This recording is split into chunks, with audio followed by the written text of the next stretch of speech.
BBC বাংলার সান্ধ্য অধিবেশন প্রবাহতে আপনাদের স্বাগত। আজ আপনাদের সাথে লন্ডন স্টুডিও থেকে আছি মানসী বড়ুয়া। বাংলাদেশের সর্বশেষ গুরুত্বপূর্ণ আপডেট সংবাদে আপনাকে স্বাগত। শুরুতেই সংবাদ শিরোনাম, পরে বিস্তারিত। প্রথমেই জানাবো আমাদের হাতে থাকা সর্বশেষ গুরুত্বপূর্ণ সবথেকে তাজা আপডেট সংবাদ। সোহরাওয়ার্দী উদ্যানে জ্বালাময় সেই বক্তব্যের পর আর জনসমাবেশ করতে দেয়া হয়নি। কি বলেছিলেন খালেদা জিয়া? আপসী নেত্রী নামে পরিচিত বেগম খালেদা জিয়া দেশের রাজনীতিতে এক কিংবদন্তি। তার রাজনৈতিক উত্থান ও সংগ্রামের ইতিহাস দেশের গণতান্ত্রিক অগ্রযাত্রার সঙ্গে গভীরভাবে জড়িত। দেড় দশকেরও বেশি সময় ধরে চলা শেখ হাসিনার নেতৃত্বাধীন স্বৈরাচারী সরকারের শাসনামলে চরম দমনপীড়ন, রাজনৈতিক টানাপোড়েন, মামলার জটিলতা এবং সরকারি নিষেধাজ্ঞার শিকার হন খালেদা জিয়া এবং তার দল বিএনপি। তারপরেও তিনি দমে যাননি। কি বলেছিলেন শেখ হাসিনা যে সেই এক বক্তব্যের পর তাকে আর মাঠেই নামতে দেয়া হয়নি? এ বিষয়ে খুবই গুরুত্বপূর্ণ সংবাদ জানাবো, সঙ্গেই থাকুন। এরপর জানাবো, খালেদা জিয়া একটি দলের নেতা নন, দেশের নেতা বললেন পররাষ্ট্র উপদেষ্টা। বিএনপি চেয়ারপারসন খালেদা জিয়া শুধু একটি দলের নেতা নন, বরং গোটা বাংলাদেশের নেতা বলে মন্তব্য করেছেন পররাষ্ট্র উপদেষ্টা মোহাম্মদ তৌহিদ হোসেন। আজ রাজধানীতে এক সংবাদ সম্মেলনে তিনি এমন কথা বলেছেন। এদিকে বিএনপি নেতাদের অভিযোগ, খালেদা জিয়াকে স্লো পয়জনিং করা হয়েছিল। শেখ হাসিনা স্বৈরাচারী সরকার যখন খালেদা জিয়াকে জেলে বন্দী করে, তখন খালেদা জিয়ার উপর প্রতিনিয়ত তারা অনেক বেশি অন্যায় অত্যাচার করেছিল। বিএনপির চেয়ারপারসন বেগম খালেদা জিয়ার উপর স্লো পয়জনিং করে তাকে ধীরে ধীরে হত্যার যে ষড়যন্ত্র শুরু করেছিল আওয়ামী লীগ, সেটি বিএনপির নেতাকর্মীরা বুঝতে পেরেছিল, কিন্তু তারা তারপরও কিছুই করতে পারেনি। শিক্ষার্থীদের আন্দোলনের মুখে স্বৈরাচার পালিয়ে গেলে খালেদা জিয়া মুক্তি পায়। জানাবো, দুপুর 2টায় খালেদা জিয়ার জানাজা দাফন হবে পূর্ণ রাষ্ট্রীয় মর্যাদায়। সাবেক প্রধানমন্ত্রী বিএনপি চেয়ারপারসন খালেদা জিয়ার নামাজে জানাজা বুধবার 31শে ডিসেম্বর দুপুর 2টায় জাতীয় সংসদের দক্ষিণ প্লাজায় অনুষ্ঠিত হবে বলে জানিয়েছেন দলটির মহাসচিব মির্জা ফখরুল ইসলাম আলমগীর। আজ দুপুরে বিএনপির চেয়ারপারসনের রাজনৈতিক কার্যালয়ের সামনে থেকে জরুরি বৈঠক শেষে সাংবাদিকদের এই তথ্য জানান তিনি। এর আগে দুপুর 12টায় দলের স্থায়ী কমিটির নেতাদের গুরুত্বপূর্ণ বৈঠক অনুষ্ঠিত হয়।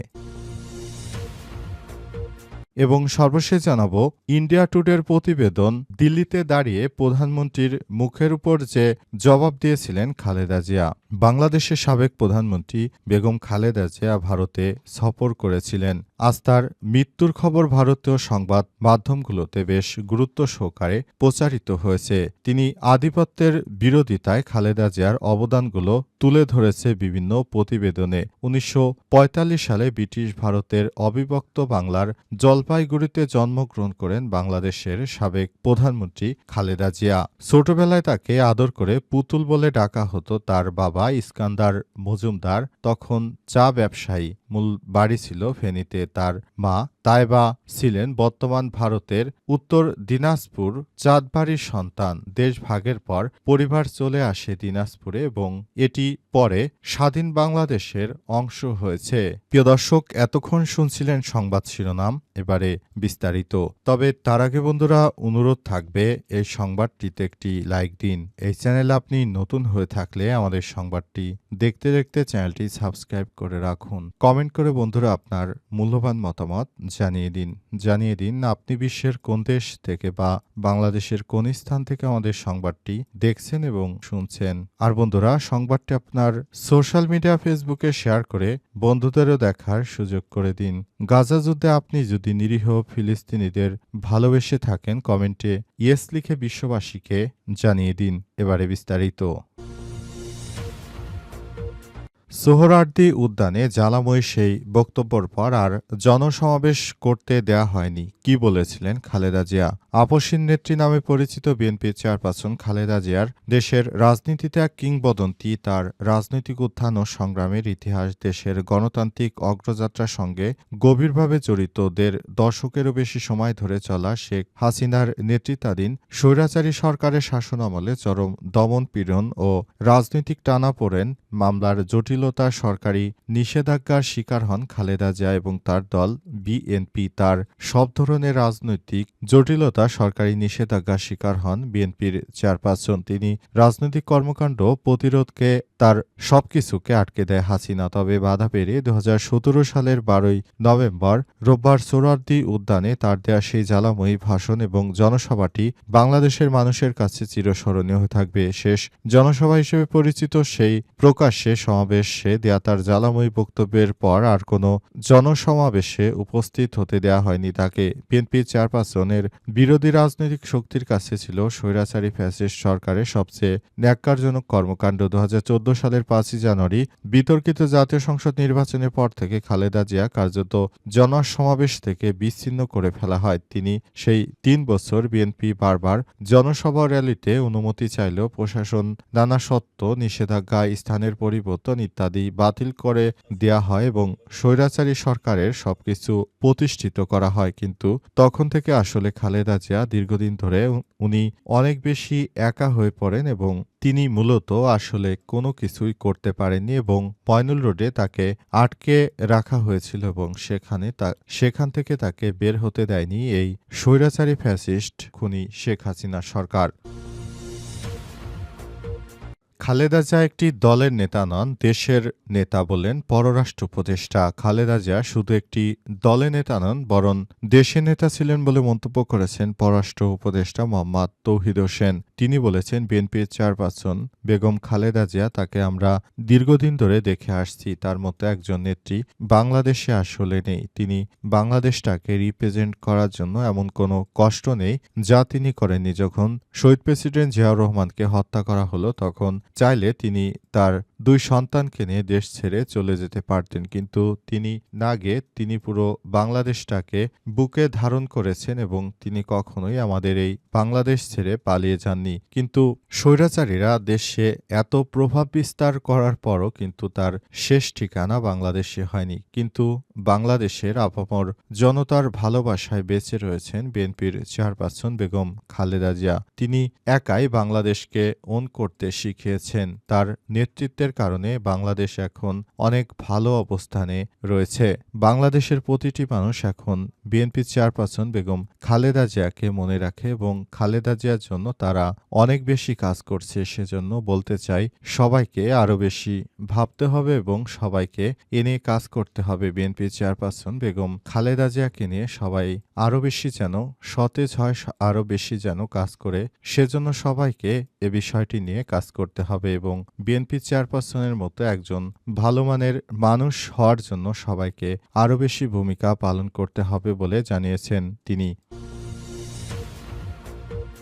বিএনপি চেয়ারপারসন খালেদা জিয়াকে স্লো পয়জনিং করা হয়েছিল। বিএনপি নেতাদের অভিযোগ, কারাগারে থাকা অবস্থায় সাবেক প্রধানমন্ত্রী বিএনপির চেয়ারপারসন খালেদা জিয়াকে স্লো পয়জনিং করা হয়েছিল বলে জানিয়েছেন বিএনপির সিনিয়র নেতারা। কারণ খালেদা জিয়াকে তারা তিলে তিলে মেরে ফেলতে চেয়েছিল বলে অভিযোগ রয়েছে। সে কারণে বিএনপি চেয়ারপারসন বেগম খালেদা জিয়াকে স্লো পয়জনিং করার মাধ্যমে তারা হত্যা করতে চেয়েছিল। কিন্তু শেষ পর্যন্ত বিএনপি চেয়ারপারসন আসলে তার মারা যাওয়ার আগে স্বৈরাচার সরকার বাংলাদেশ থেকে ভারতে পালিয়ে যায় এবং ভারতে পালিয়ে যাওয়ার ফলে এখন বিএনপি চেয়ারপারসন খালেদা জিয়া তিনি মুক্ত হয়ে বিদেশে উন্নত চিকিৎসাও নিতে পেরেছিলেন। কিন্তু শেষ পর্যন্ত তার অসুস্থতা আরও বাড়তে থাকে এবং খালেদা জিয়া তিনি মারা যান। ৮৪ বছর বয়সী বিএনপির চেয়ারপারসন বেগম খালেদা জিয়া তার মৃত্যুর ঘটনা বাংলাদেশকে নাড়িয়ে দিয়েছে। বাংলাদেশের প্রতিটি মানুষ বিএনপির চেয়ারপারসন বেগম খালেদা জিয়ার জন্য অনেক বেশি কান্না করছে। তারা খালেদা জিয়ার মতো হতে চায়, সবাই খালেদা জিয়ার রাজনীতি ধারণ করতে চায়। সেজন্য বিএনপির চেয়ারপারসন বেগম খালেদা জিয়াকে নিয়ে সবাই আরও বেশি সজাগ ও সচেষ্ট রয়েছে এবং সবাই সেখান থেকে আরও বেশি দায়িত্বশীল ভূমিকা পালন করতে চায় বলে জানানো হয়েছে। বুধবার দুপুর 2টায় খালেদা জিয়ার জানাজা দাফন হবে সম্পূর্ণ রাষ্ট্রীয় মর্যাদায়। সাবেক প্রধানমন্ত্রী বিএনপি চেয়ারপারসন বেগম খালেদা জিয়ার নামাজে জানাজা বুধবার 31শে ডিসেম্বর দুপুর 2টায় জাতীয় সংসদ ভবনে দক্ষিণ প্লাজায় অনুষ্ঠিত হবে বলে সরকারের পক্ষ থেকে নিশ্চিত করা হয়েছে। সেখানে 10,000 পুলিশ সদস্য মোতায়েন থাকবে। পাশাপাশি আরও বলা হয়েছে এই জাতীয় সংসদ ভবনের দক্ষিণ প্লাজায় মূলত বিএনপি চেয়ারপারসন খালেদা জিয়ার জানাজা অনুষ্ঠিত হবে। এর আগে যেখান থেকে শরীফ ওসমান হাদির জানাজা অনুষ্ঠিত হয়েছিল ঠিক সেই জায়গায় বিএনপি চেয়ারপারসন বেগম খালেদা জিয়ার জানাজা অনুষ্ঠিত হবে। তার জানাজা অনুষ্ঠিত স্থলে উপস্থিত থাকবে বাংলাদেশের প্রশাসনের বিভিন্ন স্তরের সদস্যরা। এর মধ্যে সেনাবাহিনী রয়েছে, পুলিশের সদস্যরা এবং অন্যান্য আইনশৃঙ্খলা রক্ষাকারী বাহিনীর সদস্য মোতায়েন থাকবে বলে সরকারের পক্ষ থেকে বলা হয়েছে। তবে এও জানা গেছে যে বিএনপির চেয়ারপারসন বেগম খালেদা জিয়ার জানাজা সম্পূর্ণরূপে রাষ্ট্রীয় মর্যাদায় সেটি পালন করা হবে, অর্থাৎ খালেদা জিয়ার জানাজা সম্পূর্ণরূপে পালন করা হবে এবং সেখানে যেভাবে একজন রাষ্ট্রের সদস্যকে মূল্যায়ন করা হয় সেভাবেই তাকে মূল্যায়ন করা হবে। পাশাপাশি ভারতের পররাষ্ট্র মন্ত্রী এস জয়শঙ্কর তিনি বাংলাদেশ সফরে আসবেন, খালেদা জিয়ার জানাজায় অংশ নেবেন বলে জানা গেছে। বিএনপির চেয়ারপারসন বেগম খালেদা জিয়া দীর্ঘদিন ধরে অসুস্থতায় ভুগছিলেন এবং অবশেষে রাজধানীর এবারকার হাসপাতালে তার মৃত্যু হয়েছে। পুরো বাংলাদেশটাকে তিনি নতুন করে সাজিয়ে গুছিয়ে নিতে চেয়েছিলেন এবং বাংলাদেশটাকে সুন্দরভাবে গড়ে তোলার জন্য কাজ করছেন বিএনপি চেয়ারপারসন বেগম খালেদা জিয়া। সেজন্য বাংলাদেশের প্রতিটি মানুষের অন্তরে তিনি জায়গা করে নিতে পেরেছেন। আর বাংলাদেশের প্রতিটি মানুষই যারা স্বৈরাচার ফ্যাসিবাদের বিরুদ্ধে কাজ করেছে তারা সবাই খালেদা জিয়াকে ওন করে এবং তারা সবাই সেভাবেই খালেদা জিয়ার জন্য কাজ করছে।